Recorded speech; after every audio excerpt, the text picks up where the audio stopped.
Yes, children, now start applications of Bayes and Sabat's law. On the last lecture we have discussed about the Bayes and Sabat's law. एक बार revise कर देते हैं क्या था Bayes and Sabat's law.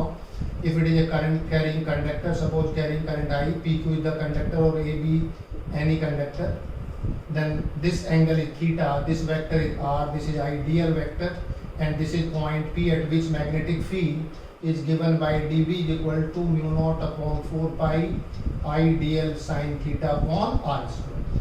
And this is the magnitude and total magnetic field can be found by integrating it, and the direction will be found by right hand screw rule. और right hand palm rule बताया था, right hand palm ये बताया था आपको last time पर. ये बायट and Savart's law है. ये मैग्नीट्यूड है, स्मॉल करंट एलिमेंट की वजह से इतना मैग्नेटिक फील्ड होगा, ये टोटल मैग्नेटिक फील्ड आएगा. राइट हैंड पाम रूल से डायरेक्शन निकालेंगे.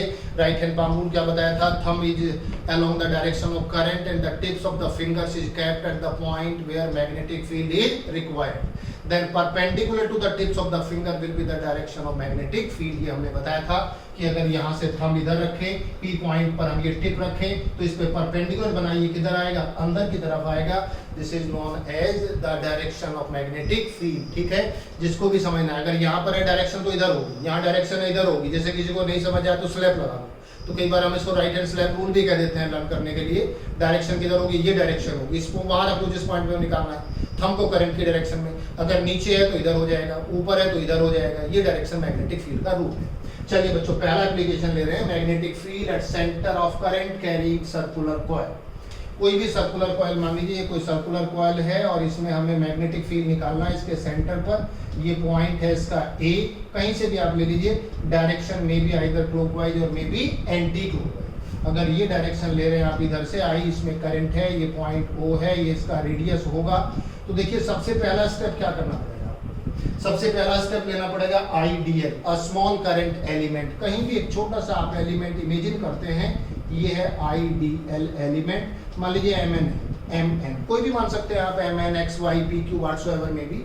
ये एक स्मॉल एलिमेंट है और यहाँ से रेडियस ए है, तो ए वेक्टर को आप ओ यहाँ से ओ की तरफ ले सकते हो. और ये जो एंगल बनेगा, ये कितना एंगल बनेगा? 90 डिग्री का एंगल बनेगा. देखो इस वाले से मैच करके देखो, बिल्कुल हमने डायग्राम में कोशिश की है किसी से मैच हो जाए. ये आइडियल एलिमेंट हो गया. ये आपका कितना था? थीटा वेरिएबल है. इस वाले केस में थीटा कितना हो गया? 90 हो गया. टेंजेंट के अलोंग होता है एलिमेंट, और रेडियस हमेशा टेंजेंट के कैसा होगा? परपेंडिकुलर होगा. तो let us consider a circular coil of radius a carrying current I in the clockwise direction. ठीक है, ये पहला स्टेप हो गया. Let a small current element ideal which makes angle 90 degree with which vector? radius vector. a को radius मान सकते हैं, r मानना चाहे r मान लीजिए, a एज्यूम करना चाहे तो a एज्यूम कर लीजिए, डजंट मैटर. तो सबसे पहले b o पॉइंट पर मैग्नेटिक फील्ड कितना होगा ना? Magnetic field at point o due to इसकी वजह से small current element.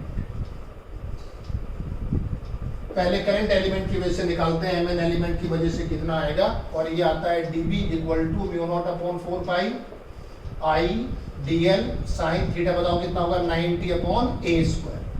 Mu naught upon 4 pi I dl upon a square. Equation number 1. बताइए, यहाँ तो कोई डाउट तो नहीं है? बहुत आसान हो गया. ये फॉर्मूला था, ये आपका प्रॉब्लम है. इसको हमने आइडियल को यहाँ एज्यूम किया, दोनों के बीच का एंगल निकाला, ए वेक्टर और आइडियल के बीच का, और ये फॉर्मूला हमने अप्लाई कर दिया. ठीक है, ये स्टेप पूरा हो गया. अब हमें टोटल मैग्नेटिक फील्ड निकालने के लिए क्या करना पड़ेगा? इंटीग्रेट करना पड़ेगा ना. Total magnetic field at point O due to the coil. अब पूरी कॉइल की वजह से ली, जो सर्कुलर कॉइल है इसकी वजह से निकालते हैं. b कितना आएगा? दैट इज इंटीग्रल dB, और जो बाहर लेना है वो आपका mu not upon 4 pi I upon a square है. Integral d. अच्छा, what is dl? dl is a small current element, छोटा सा टुकड़ा है पूरे रिंग का. और इंटीग्रल dB क्या होता है?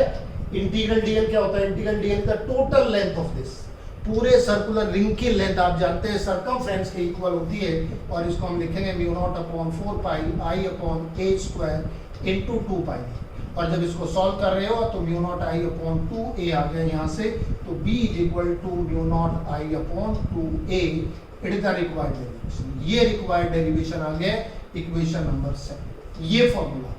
तो what is the formula of magnetic field at the centre of current carrying circular coil, that is B equal to mu nought I upon 2A. It means it depends on current, it depends on radius. Current का magnitude जितना ज्यादा होगा magnetic field भी उतना ही ज्यादा बनेगा centre पर, और A रेडियस की वैल्यू जितनी ज्यादा आप बढ़ाएंगे मैग्नेटिक फील्ड की वैल्यू क्या हो जाएगी, कम हो जाएगी. दो पैरामीटर पर मैग्नेटिक फील्ड क्या करता है, डिपेंड करता है. और जब हम इसमें डायरेक्शन की बात करते हैं, डायरेक्शन की जब आप बात करोगे तो देखिए right hand palm rule apply करो. थंब किधर रखना है, करंट की डायरेक्शन में. ये हिस्सा कहाँ रखना है, O पॉइंट पर. तो बताइए किधर बनेगा, परपेंडिकुलर इस पे किधर बनेगा, inwards. So perpendicular to the plane of the coil and inwards. Perpendicular to the plane of coil and inwards. कब, अगर डायरेक्शन कैसी है करंट की, क्लॉकवाइज. अगर क्लॉकवाइज डायरेक्शन है तो इनवर्ड्स होगा, और अगर हम एंटी क्लॉकवाइज डायरेक्शन लेंगे तो मैग्नेटिक फील्ड किधर आ जाएगा, आउटवर्ड्स आ जाएगा. तो अगर क्लॉकवाइज है तो इनवर्ड्स, और इसमें perpendicular to the plane of paper and outwards. Outwards कौन सी डायरेक्शन में, एंटी क्लॉकवाइज. अगर डायरेक्शन एंटी क्लॉकवाइज है कॉइल में तो आउटवर्ड्स होगा मैग्नेटिक फील्ड, और अगर क्लॉकवाइज है तो किधर होगा, इनवर्ड्स होगा. अच्छा देखिए, अगर सेम कॉइल है, एक ही कॉइल है, एक ही कॉइल में दोनों पॉसिबिलिटी हो सकती है. दोनों पॉसिबिलिटी कौन कौन सी हो सकती है, it may be inwards as well as it may be outwards. ठीक है, अगर एक तरफ करंट क्लॉकवाइज होता है एक तरफ से देखने पर, तो दूसरी तरफ से कैसा होता है, एंटी क्लॉकवाइज. देखो इधर से कौन सा करंट है, सामने से बताओ, इधर से एंटी क्लॉकवाइज है, और हम इधर से देख रहे हैं तो कैसा है, क्लॉकवाइज. अब देखो इधर से यही घुमा रहे हैं, इधर से कैसा बन गया, क्लॉकवाइज. तो एक तरफ क्लॉकवाइज, दूसरी तरफ एंटी क्लॉकवाइज. तो जिधर क्लॉकवाइज है उधर तो मैग्नेटिक फील्ड किधर है, इनवर्ड्स, अंदर की तरफ, और जिधर एंटी क्लॉकवाइज है उधर किधर है, बाहर की तरफ है. तो अगर इसमें मैग्नेटिक फील्ड लाइंस बनाएंगे, अब हम यहाँ से बायट-सेवर्ट लॉ को हटा देते हैं. अगर इसमें आप मैग्नेटिक फील्ड लाइंस बनाएंगे तो देखिए कैसी बनेंगी. ये कोई कॉइल है, आपने ये इधर लिया है आपने क्लॉकवाइज, तो देखिए इस तरह की कंसेंट्रिक सर्कुलर लाइंस बनेंगी, सर्कुलर लाइंस. और अंदर की तरफ तो किधर होगा, इनवर्ड्स. ये तो हो गया इनवर्ड्स, और बाहर की तरफ कैसा होगा, आउटवर्ड्स. ये भी अंदर की तरफ कैसा होगा, इनवर्ड्स, और बाहर की तरफ कैसा होगा, आउटवर्ड्स. तो इस तरीके से मैग्नेटिक फील्ड लाइंस बन जाएंगी. अगर क्लॉकवाइज डायरेक्शन में करंट है तो इधर तो मैग्नेटिक फील्ड अंदर की तरफ होगा, और दूसरी साइड में देखने पर किधर लगेगा, बाहर की तरफ लगेगा. ठीक है, और अगर हम इस मैग्नेटिक फील्ड लाइंस को कंसीडर करें, कंपेयर करें, किससे कंपेयर करें, साउथ पोल और नॉर्थ पोल. तो देखिए मैग्नेटिक फील्ड लाइंस आपने पढ़ी होंगी, नॉर्थ पोल से अवे जाती है और साउथ पोल में क्या करती है, एंटर करती है मैग्नेटिक फील्ड लाइंस. तो जिधर मैग्नेटिक फील्ड अंदर की तरफ जाता है वो कौन सा पोल होता है, साउथ पोल, और जिसमें से मैग्नेटिक फील्ड एमर्ज आउट होता है बाहर की तरफ जाता है वो कौन सा है, नॉर्थ पोल. अब बताइए इसमें क्या रूल बना, जिधर क्लॉकवाइज है उधर किधर जा रहा है, अंदर की तरफ, और जिधर एंटी क्लॉकवाइज है उधर कहाँ जा रहा है, बाहर की तरफ. यानी कि जिधर क्लॉकवाइज है वो किसकी तरफ काम करेगा, साउथ पोल, और जिधर एंटी क्लॉकवाइज है वो कैसे काम करेगा, नॉर्थ पोल की तरह से काम करेगा. और यानी कि करंट कैरिंग सर्कुलर कॉइल जिसको आप कहते हैं, that will behave as a magnetic dipole. कोई भी करंट कैरिंग सर्कुलर कॉइल एक मैग्नेटिक डाइपोल की तरह से बिहेव करेगी. और कैसे बिहेव करेगी मैग्नेटिक डाइपोल की वजह से, देखिए हम एक ही कॉइल को दो तरीके से बनाते हैं. अब इसी कॉइल को हमने यहाँ बनाया, देखो यहाँ ध्यान से समझना बच्चों, बहुत अच्छा कॉन्सेप्ट है. ये सेम कॉइल, यही कॉइल है सेम, और इसमें एक साइड में करंट किधर है, क्लॉकवाइज है, और दूसरी साइड में करंट कैसा, एंटी क्लॉकवाइज. ये तो क्लियर हो गया है, एक साइड से क्लॉकवाइज होगा तो दूसरी साइड से कैसा होगा, एंटी क्लॉकवाइज होगा. अगर इधर क्लॉकवाइज है तो आपने मैग्नेटिक फील्ड किधर बताया, राइट हैंड पाम रूल से किधर जाएगा, अंदर की तरफ जाएगा, और इसमें किधर निकलेगा, बाहर की तरफ लगेगा. अंदर की तरफ कौन से पोल में जाता है, साउथ पोल में, और बाहर की तरफ कौन से पोल में जाता है, नॉर्थ पोल में. तो यानी कि ये साउथ पोल बनेगा और ये कौन सा बनेगा, नॉर्थ पोल बनेगा. तो जिधर डायरेक्शन क्लॉकवाइज है उधर साउथ पोल बनता है, जिधर डायरेक्शन एंटी क्लॉकवाइज है उधर नॉर्थ पोल बनता है. दोनों पोल मैग्नेट के बनते हैं. इसका मतलब ये हुआ every current carrying circular loop behave as a magnetic dipole. आपसे कहा जाए कोई वायर दे करके कि कोई सिंपल वायर है, जैसे हम एक एग्जांपल लेते हैं, देखिए ये हम इससे कोशिश करते हैं समझने की. हालांकि एग्जैक्ट सर्कुलर तो नहीं बन पा रहा है, एग्जैक्ट सर्कुलर नहीं है, लेकिन हम इसको सर्कुलर अगर इमेजिन कर लें, इस तरीके से अगर सर्कुलर इमेजिन करें तो इसमें करंट मान लीजिए इस तरह से फ्लो करती है, पूरा कनेक्टेड है, सेल से कनेक्टेड है, ये एक तरफ से. तो तो इधर से देख रहे हैं कौन सी डायरेक्शन है, ये कौन सा रूल है, क्लॉकवाइज। और जब उधर से देखेंगे तो कैसी बनेगी, एंटी क्लॉकवाइज। तो एक तरफ क्या बना, नॉर्थ पोल, दूसरी तरफ क्या बना, साउथ पोल। यानी कि आपसे कहा जाए कोई वायर दे करके कि इसका मैग्नेट बनाइए, उसको एक सर्कुलर कॉइल में बेंड कर दो और उसके दोनों फ्री एंड्स पर एक सेल कनेक्ट कर दो। जब उसमें से करंट फ्लो करेगा तो वो एक मैग्नेट की तरह से काम करेगा। उसमें साउथ पोल भी होगा, नॉर्थ पोल भी होगा। जिधर करंट क्लॉकवाइज है उधर साउथ पोल होगा, और जिधर करंट एंटी क्लॉकवाइज है उधर कौन सा पोल होगा, नॉर्थ पोल होगा। तो एक तरफ साउथ पोल बनेगा, दूसरी तरफ नॉर्थ पोल बनेगा। इस तरह से इसको हम कहते हैं, क्या कहते हैं, मैग्नेटिक डाइपोल। क्या कहते हैं इसको, मैग्नेटिक डाइपोल कहते हैं। The every current carrying circular coil acts as a magnetic dipole having a north pole on the side where the direction of current is anti-clockwise and having south pole where the direction of current is clockwise। बताइए learn हो जाएगा कि नहीं सब बच्चों को। अच्छा, अगर किसी को लर्न नहीं होता है तो हम सिंपल मेथड बताते हैं। बोलो ये डायरेक्शन कौन सी है, क्लॉकवाइज। ये कौन सी है, एंटी क्लॉकवाइज। ये कौन सा पोल बताया आपने, साउथ पोल। ये कौन सा पोल बताया आपने, नॉर्थ पोल। क्यों बताया south pole, current magnetic field किधर है, अंदर की तरफ। इसमें किधर है, बाहर की तरफ। साउथ पोल में अंदर की तरफ, नॉर्थ पोल में बाहर की तरफ। देखो हम इसमें बना रहे हैं, ये डायरेक्शन इधर है, ये डायरेक्शन इधर है, ये डायरेक्शन भी इधर है, ये डायरेक्शन इधर है। बताइए इसमें कोई डाउट तो नहीं है। अब जरा इसको हम ऐसे मिलाते हैं और इसको हम ऐसे मिलाते हैं। बताइए क्या बन गया, एस बन गया कि नहीं। ये क्या बन गया, एन। तो यानी कि ऐसा सिंपल मेथड हो गया है कि ये नॉर्थ पोल की तरह बिहेव करेगा और ये कैसे बिहेव करेगा, साउथ पोल की। तो अगर बच्चों भूल जाए, आपको लर्न नहीं होता है, तो इस टेक्निक से भी आप फाइंड कर सकते हैं। ये हमने छोटी टेक्निक समझाई, how to find which side acts as a north pole and which other side acts as a south pole and north pole, दोनों हमने बताया। तो ये हो गया साउथ पोल और ये हो गया नॉर्थ पोल। इस बार मैग्नेट से हमने कंपेयर कर दिया और इसी वजह से इसका नाम क्या हुआ, मैग्नेटिक डाइपोल। अभी तक आपने इलेक्ट्रिक डाइपोल पढ़ा था, ये मैग्नेटिक डाइपोल हो गया। क्यों हो गया ये मैग्नेटिक डाइपोल, यहाँ पर मैग्नेटिक पोल बनते थे, एक तरफ नॉर्थ पोल बनेगा, एक तरफ साउथ पोल बनेगा। इलेक्ट्रिक डाइपोल तो arrangement of two equal and opposite charges है, ये यहाँ मैग्नेटिक डाइपोल की तरह काम करेगा, एक छोटा सा मैग्नेट बन जाएगा। ये मतलब हुआ बच्चों। अब ये इसका मैग्नीट्यूड है, ये इसके डायरेक्शन के रूल हैं और इस तरीके से डायरेक्शन को आप फाइंड करके बताते हैं। Every current carrying circular loop behaves as a magnetic dipole that is a tiny magnet. इतनी बात बताइए, समझ आई कि नहीं। अगर इतनी बात समझ आ गई तो हम इसको अप्लाई करके देखते हैं, इस कॉन्सेप्ट को अलग अलग केस में अप्लाई करते हैं। ये तो हो गया पूरी कॉइल के लिए। अगर हम स्पेशल केस, देखिए special cases. First case, semi circular coil. अगर कॉइल सेमी सर्कुलर है तो क्या करेंगे, सेमी सर्कुलर का मतलब क्या होगा, आधी कॉइल होगी, हाफ कॉइल होगी, ये यहाँ से ओ पॉइंट पर, और ये direction either may be clockwise और मे बी एंटी क्लॉकवाइज। मान लीजिए ये आपका ए है और ये आपका या तो एक्स है और ये क्या है, वाई है। बताओ कैसी कॉइल होगी, सेमी सर्कुलर होगी कि नहीं। सेमी सर्कुलर कॉइल में जब आप इसका इंटीग्रेट किया था हमने, तो इसका पूरा इंटीग्रेशन कितना आया था, 2 पाई, और इसका इंटीग्रेशन लोगे तो कितना आएगा, हाफ आएगा पाई। इसका मतलब इसका मैग्नेटिक फील्ड वो पॉइंट पर कितना हो जाएगा, हाफ हो जाएगा इसका। So BO is equal to 1/2 mu nought I upon 2A and it will become mu nought I upon 4A। बताइए ये वाला कॉन्सेप्ट समझ आया।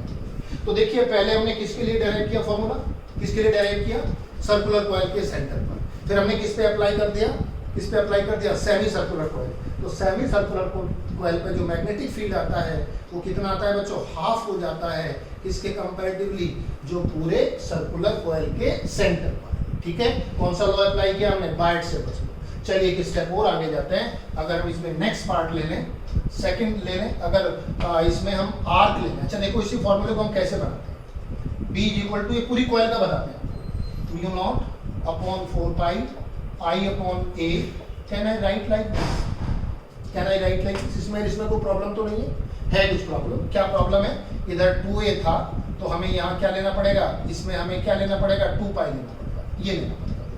अब पाई से पाई कैंसिल हो जाएगा, 2 से 2 आ जाएगा, इसको हमने ऐसे लिख लिया। अच्छा इसको ऐसे लिखने का मतलब क्या हुआ, mu naught upon 4 pi I upon A। अगर हम इसको अल्फा कहते हैं, क्या कहते हैं, alpha. What is this alpha, alpha is angle subtended by the coil at centre, at centre, at centre. अब देखो बच्चों ये पूरा सेंटर है कि नहीं, बताइए ये एंगल कितना है, ये एंगल कितना है, 2 पाई होगा कि नहीं।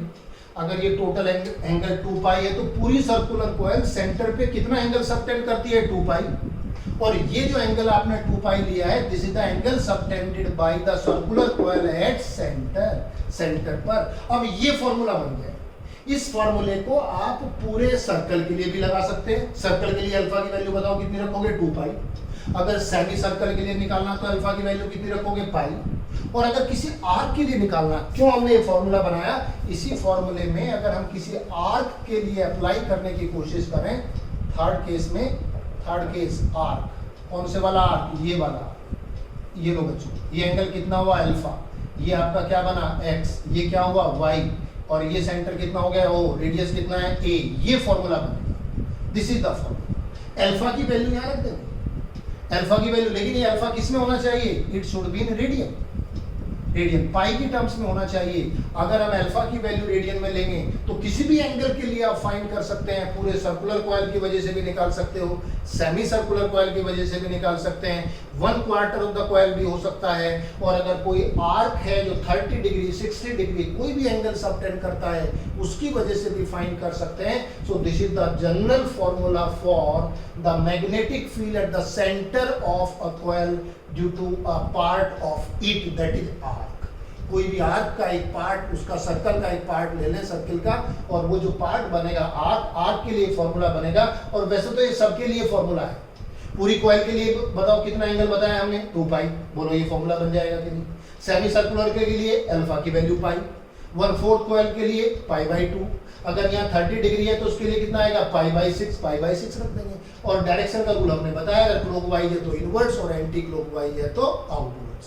बताइए इतनी बात समझ आ गई कि नहीं, ये क्लियर हुआ कि नहीं। तो कितने फॉर्मूले बने हमारे पास, बेसिकली देखिए 3 फॉर्मूले। 3 फॉर्मूले कौन कौन से बने, अगर मैग्नीट्यूड की टर्म्स में हम बात करें तो हमारे पास 3 फॉर्मूले बने।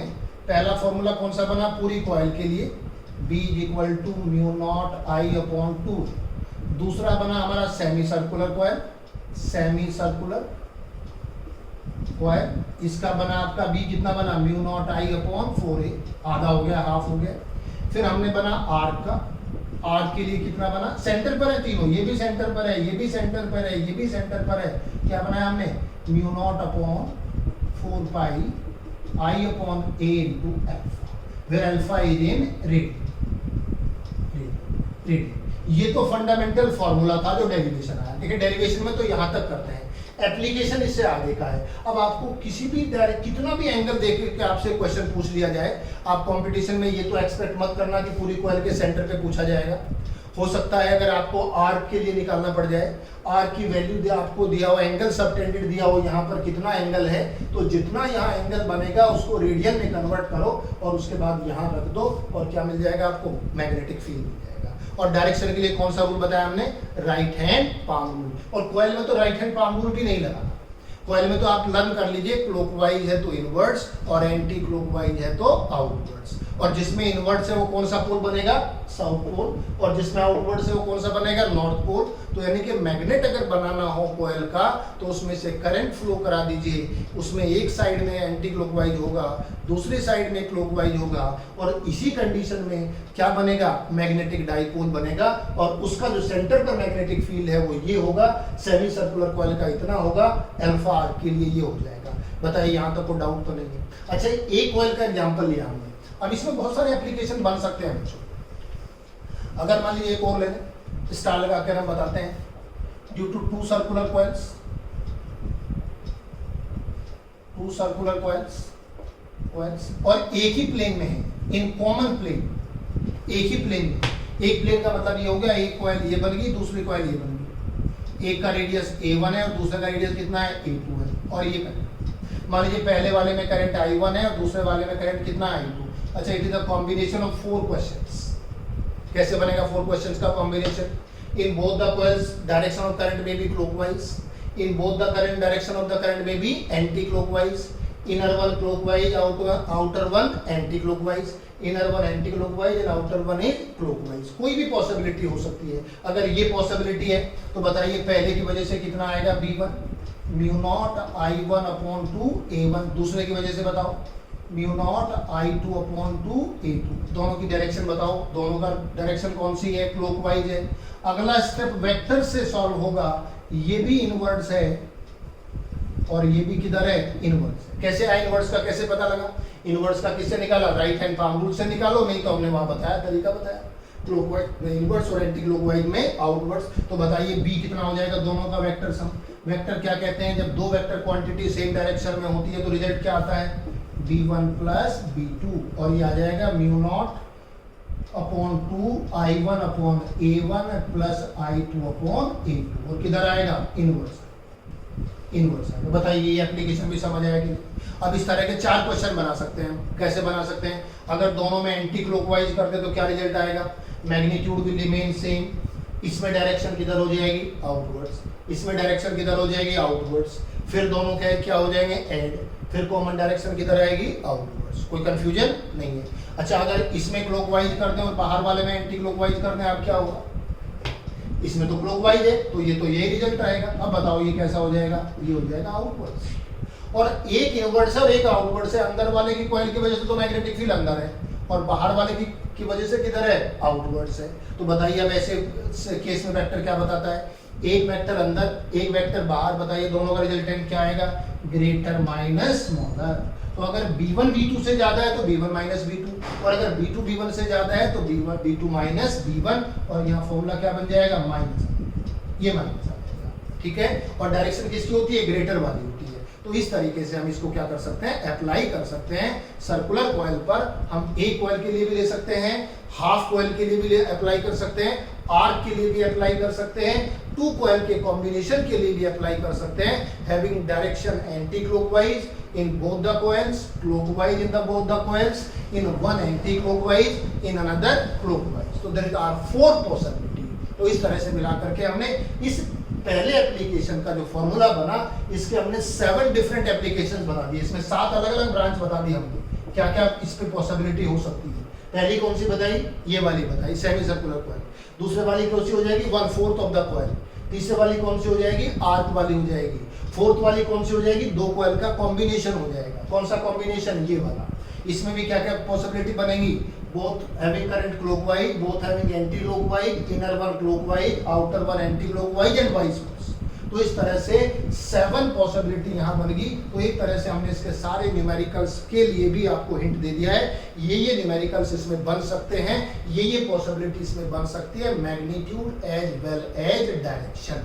अगर केवल 2 मार्क्स में डेरिवेशन आता है, बस केवल यहां तक डेराइव करके आप छोड़ दें। ठीक है, ये इससे आगे का जितनी स्टोरी हमने आपको बताई है, जितने सारे ये चीजें बताई हैं, ये सब न्यूमेरिकल्स के पॉइंट ऑफ व्यू से है, कंसेप्चुअल क्वेश्चंस के पॉइंट ऑफ व्यू से हमने डिस्कस किया है।